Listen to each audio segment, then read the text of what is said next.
Bonjour, bienvenue dans cette nouvelle vidéo consacrée à la programmation en tech. Donc cette fois-ci, on va essayer de lire un argument, parser l'argument, pour décider si les caractères qui le composent forment ou pas un nombre décimal. Donc ça c'est un problème que j'ai depuis un petit moment, parce qu'il y a un utilisateur de Xstring qui m'a envoyé il y a quelques mois de ça un email me disant que la macro if décimale de Xstring était buggée. Alors elle n'est pas buggée, mais elle s'appuie sur la lecture des nombres par tech, pour évaluer la partie entière et pour évaluer la partie décimale. Et il y a une limitation forcément qui arrive là derrière, puisque tech ne peut lire des nombres que jusqu'à 2 puissance 31 moins 1. Ça limite forcément le nombre de chiffres disponibles pour la partie entière comme pour la partie décimale. Et donc dans l'email que m'avait envoyé cet utilisateur, je crois que la partie décimale contenait beaucoup trop de chiffres. En tout cas, ça excédait le nombre maximal que pouvait lire un tech. C'est pour ça qu'il se prenait une erreur de compilation dans la figure. Mais c'est pas un bug à proprement parler.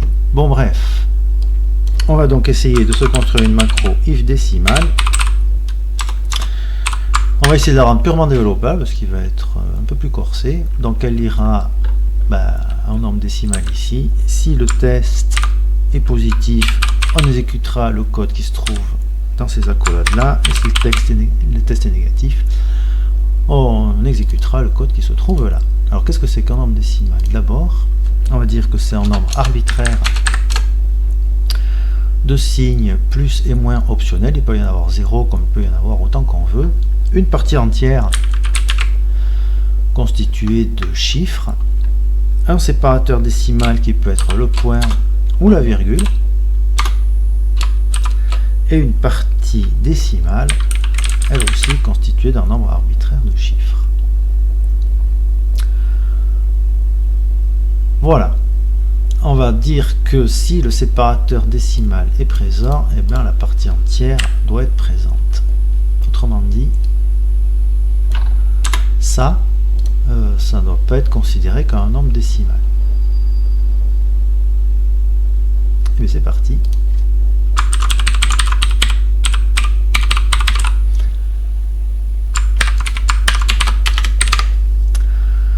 Donc voilà l'argument que va lire la macro if décimale. Alors moi je veux déjà qu'il soit développé au maximum. Donc on va utiliser la nouvelle primitive expanded. Et une fois qu'il est développé, ce serait pas mal qu'on le détokenise.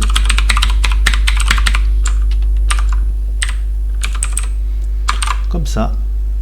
Alors il faut que je développe expanded avant que ce soit détokenisé bien sûr. Donc il nous faut un expand after là. Voilà en tout cas ça.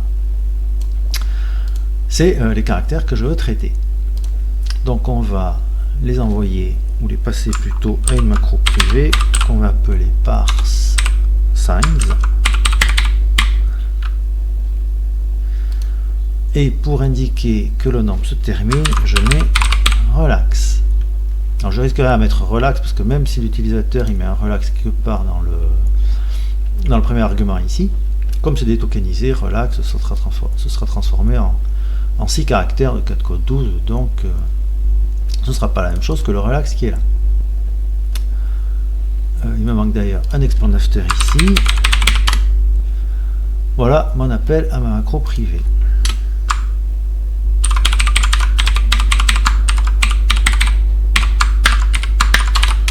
Alors bien sûr, comme ça lit les caractères un par un, ça c'est le caractère en cours. Et donc il faut que je teste si, en premier lieu, si le caractère qui est lu, c'est relax ou pas. Comme ça. Mais comme ça va être... ouais, alors par 5, ça va être une macro récursive. Donc moi, comme je veux que les récursivité soit terminale, on va se créer une macro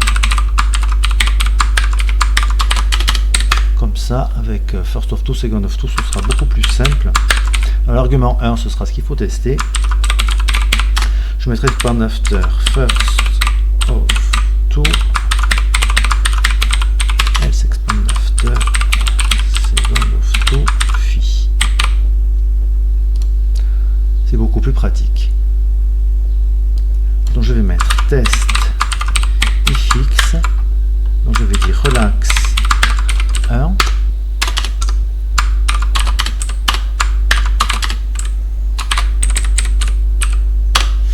Alors, si pendant que je suis en train de parser des signes, je tombe sur relax, ça veut dire que le nombre il est fini et donc il n'y a que des signes, donc c'est pas bon. Le nombre que je lis n'est pas un nombre décimal, donc il faut que j'exécute ça. Parce qu'en fait, if décimal consomme un argument, donc derrière il en reste 2, donc il faut que j'exécute le second. Après, si c'est pas un relax, il faut que je teste si le caractère qui est en cours c'est un plus ou un moins. Comment on va faire du ou? Je vais faire pareil ici avec ifnum pour que les récursivités soient facilement terminales. Voilà. Donc, testifix. Si le caractère est un plus, je vais renvoyer 1, sinon je vais renvoyer 0. Et pareil, si le caractère est un moins, je renvoie 1 et 0. Donc tout ça, ça va être lu par ifnum, donc ça va être développé au maximum, et donc j'aurai un nombre à deux chiffres. Alors si c'est plus, j'aurai 1 et 0, c'est-à-dire le nombre 10. Si c'est moins, j'aurai 0 et 1, c'est-à-dire le nombre 1. Et dans tous les autres cas, j'aurai 0. Donc on va dire que le test est positif, et vrai plutôt si tout ça est strictement positif. Tac.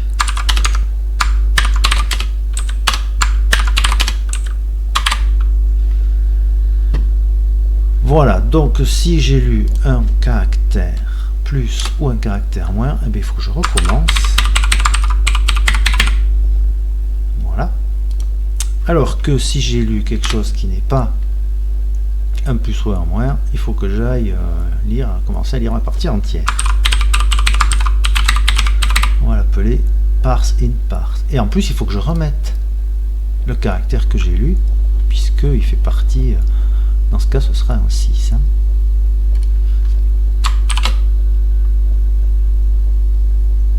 Bon, ça m'a pas l'air trop mal. Et on va essayer de tester ça. Alors, pour pas que je me prenne une erreur de compilation, je vais faire parse in part. Je vais mettre un argument délimité par relax. Et je renvoie rien du tout. Donc j'aurai vrai faux à la fin, mais peu importe.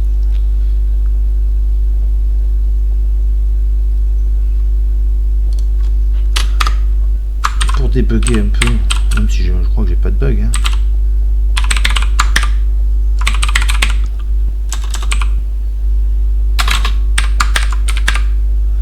Oh, je vais renvoyer ça, comme ça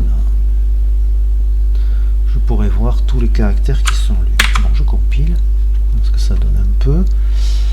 Alors, il lit un plus, après il lit un moins, encore un moins, un plus, un moins, un plus, et le 6 qui va rendre ce test faux, donc il ira ici.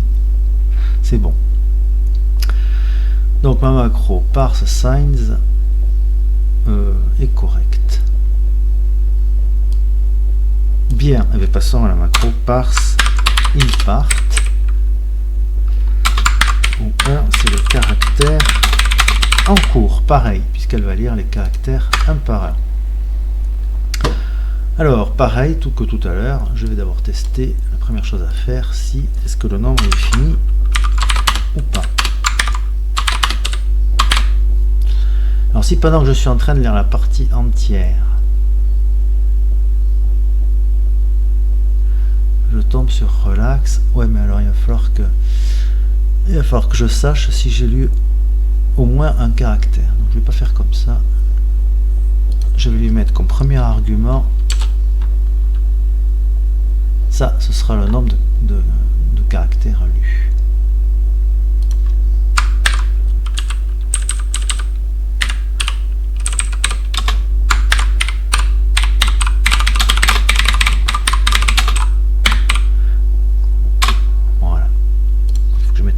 Argument 2 ici.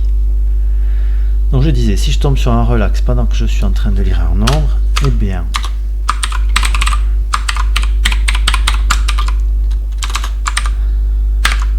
si j'ai lu au moins un argument, ben c'est bon.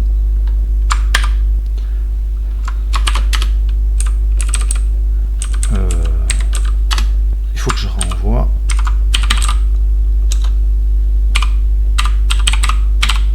First of two. Cet argument-là. Sinon, eh ben, il faut que je renvoie second of two. Mais c'est nul ce que je suis en train de faire parce que dans le test if num, justement, il y a déjà first of two, second of two. Donc je vais laisser juste ça comme ça. Voilà. Si c'est pas un relax, eh bien, il faut que je teste si c'est un chiffre.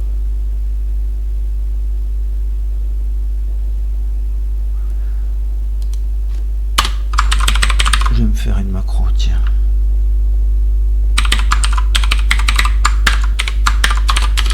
Qui va tester si son argument c'est un chiffre ou pas? Bon, ça va être un peu comme ici. Alors voyons.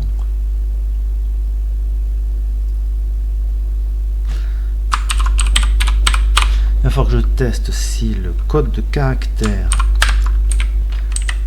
qu'on obtient à la contre-oblique devant un caractère, il est... Parce qu'en fait les caractères dans la table de caractères, ils sont classés dans l'ordre de 0 à 9 et ils se suivent. Donc on va dire que si le code de caractère de l'argument 1 est plus petit que le code de caractère de 0, je renvoie 0, sinon je renvoie 1.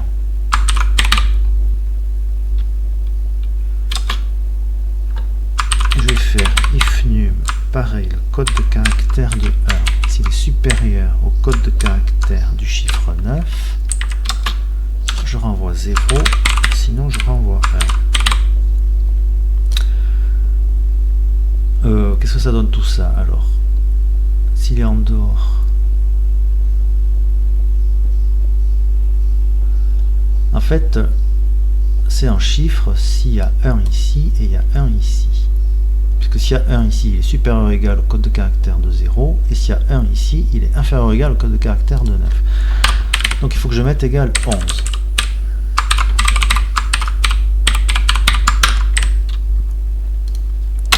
Je mets un espace pour stopper la lecture du nombre.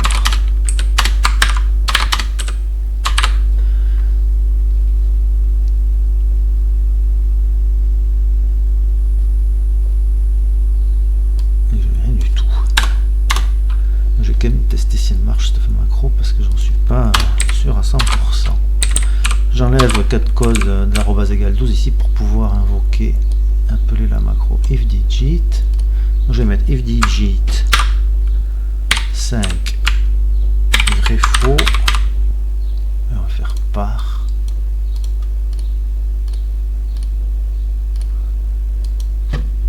mettre A, mettre 0 point, je vais mettre 9. Est-ce que ça donne tout ça? Vrai faux, ouais, vrai faux, vrai. Bon, ça m'a l'air pas mal. Allez, on va dire que la macro ifDigit fonctionne correctement. Donc je vais dire if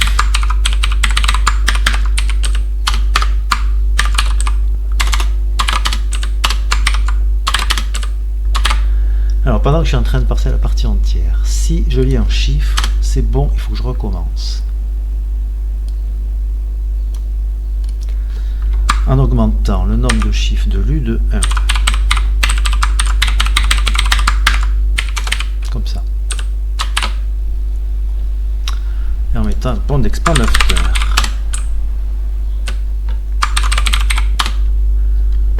Voilà. Alors que si c'est pas un chiffre, alors que je suis en train de parser la partie entière, il faut que je teste si c'est un séparateur décimal, c'est-à-dire si c'est un point ou si c'est une virgule. Donc ça va être exactement comme là. Je vais recopier ça là. On va mettre un point ou une virgule.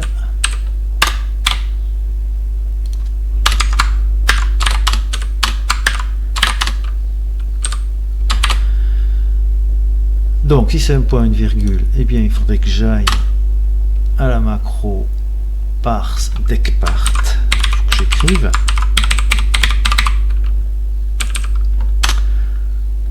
Et si c'est pas un point, une virgule, et que c'est pas un chiffre non plus, eh bien, je suis pas bon, donc je vais renvoyer second of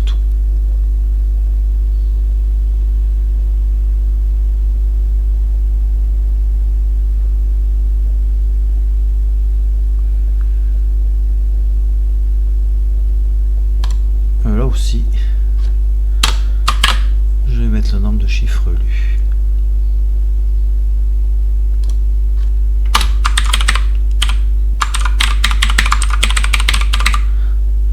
J'ai envie de tout recopier. Comme ça. Parce qu'en fait, ça va être pratiquement la même chose. Il faut juste que j'enlève ça. Donc pareil, si je tombe sur un relax. Alors, ce que je disais, donc il faut que le nombre de chiffres de la partie décimale soit supérieur à 0. Puisque en fait, quand ce macro est appelé, je viens de lire un séparateur décimal.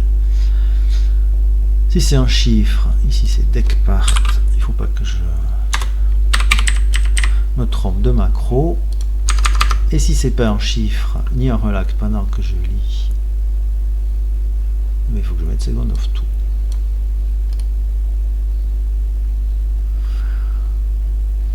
Ça m'a l'air pas si mal, hein. On va voir, tiens.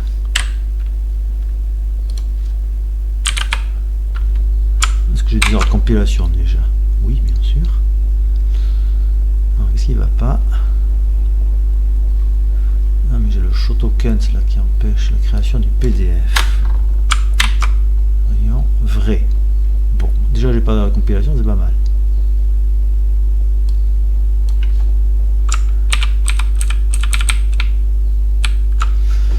Bon, on va faire quelques petits tests pour voir.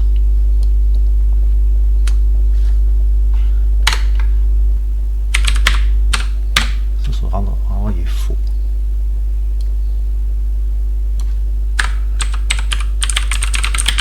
Ça doit renvoyer vrai. Ça doit renvoyer vrai.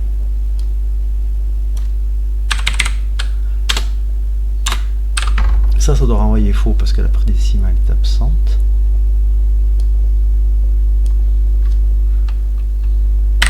Si c'est vite, ça doit renvoyer faux. C'est juste une virgule, ça doit renvoyer faux.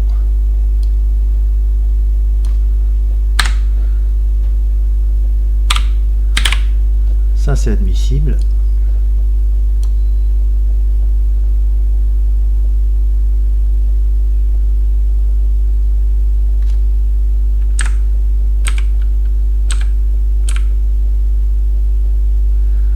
Ça c'est vrai. Bon, j'ai pas d'autres tests qui me viennent à l'idée. Si je mettais des parts à chaque fois, ce serait pas plus mal d'ailleurs.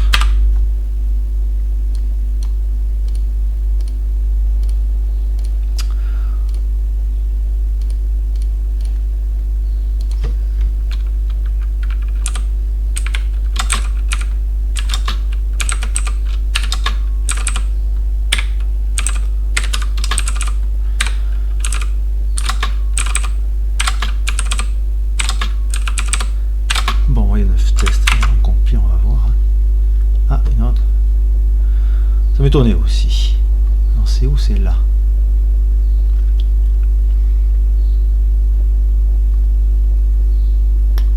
Tiens.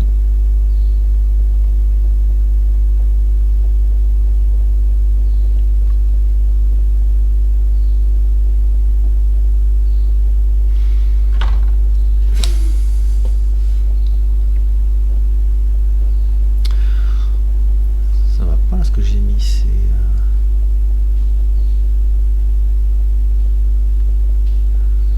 if digit argument 2. Je me suis mélangé les pinceaux dans les arguments là. Et d'ailleurs dans l'autre aussi en plus, puisque j'ai fait un copier-coller.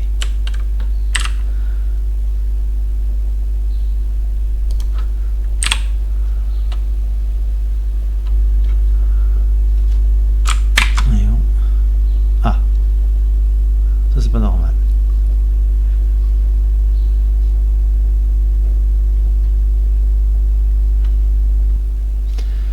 Un vrai. C'est bon.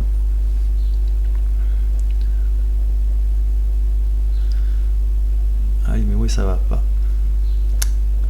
Ah, mais second of tout, ça va pas. En fait, il faut que je mange tout jusqu'au relaxant.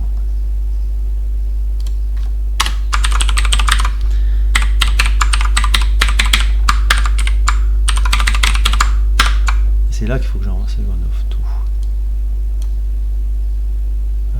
Là.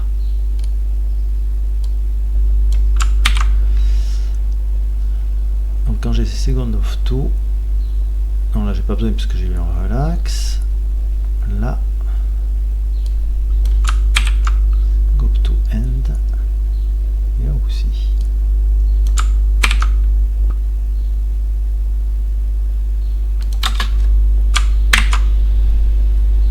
Ça m'a l'air mieux. Donc là c'est vrai, c'est bon. Le numéro 2, il est faux parce que j'ai un petit A là. Lui il est vrai, c'est un nombre entier. Lui il est vrai, le numéro 4, c'est bon. Le 5, donc il n'est pas bon parce que j'ai pas de partie décimale alors que j'ai un séparateur décimal. 6 il est faux parce que c'est un argument vide. 7 il est faux, c'est normal, c'est qu'un séparateur décimal. 8 il est admissible. Et le 9, eh, c'est bon.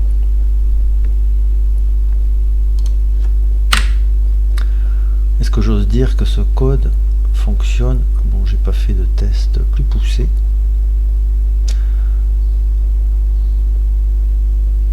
On va dire que ça fonctionne. Je me mouille un peu quand même. Bon, voilà, on va dire ça. Voilà, on a créé donc une macro purement développable. Et on va s'en assurer, on va faire edef.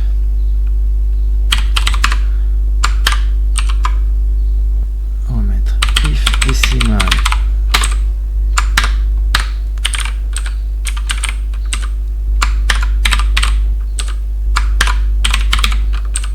tac, et si je mets meaning